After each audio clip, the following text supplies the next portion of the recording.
হলো রাতে তারাবির নামাজ আদায় করা। রাতে কি আদায় করা ভাই? তারাবির নামাজ আদায় করা কি ফরজ না নফল? ফরজ না সুন্নাত? সুন্নাত, সুন্নাতে মুআক্কাদা। নবী করিম সাল্লাল্লাহু আলাইহি সাল্লাম বলেছেন, মান সামা মান কামা রমাদানা ঈমানান ওয়া ইহতিসাবা গুফিরা লাহু মা তাকাদ্দামা মিন যামবি। যে ব্যক্তি রমজান মাসে রাতে দাঁড়িয়ে তারাবির নামাজ পড়বে, তার পূর্বের সমস্ত গুনাহ খাতা মাফ করে দেওয়া হবে। এইজন্য তারাবির নামাজ পড়বো তো ইনশাআল্লাহ। তারাবির নামাজ 4G গতিতে হবে না 5G গতিতে? কি বলেন? 4G না 5G? ভাইরা আমার, সবকিছুতে গতি ভালো না, সবকিছুতে গতি ভালো না।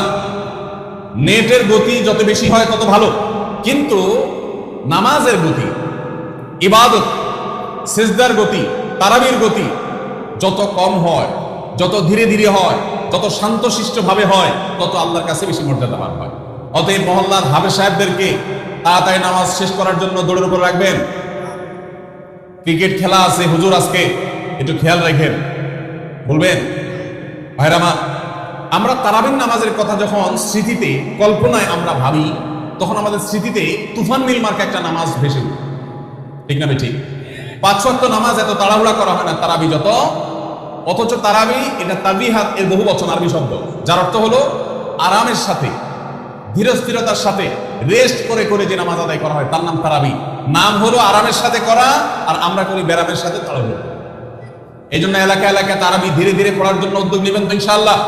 ইমাম সাহেবদেরকে, হাফেজ সাহেবদেরকে উদ্বুদ্ধ করবেন, ভাই হুলস্থুল করবেন না, কি পড়েন কিচ্ছু বুঝি না, এমন টান দেন শেষে যায় শুধু আলামুন তালামুন, আর এটা শুনে মনে করেন যে এখন স্টপ হয়েছে, এখন রুকুতে যাইতে হবে। এই নামাজ কি নামাজ? এটা তামাশা। ভাইরা মা, স্পিডে তারাবি না পড়ে যদি একটু ধীরে তারাবি পড়া হয়, সর্বোচ্চ 15 থেকে 20 মিনিটের ডিফারেন্স হবে, এর বেশি না। মাত্র 15 মিনিটের জন্য আপনার পুরো নামাজকে আপনি বরবাদ করছেন। দেশের বেশিরভাগ মসজিদগুলোতে তুফান মিল মার্কা তারাবি পড়া হয়।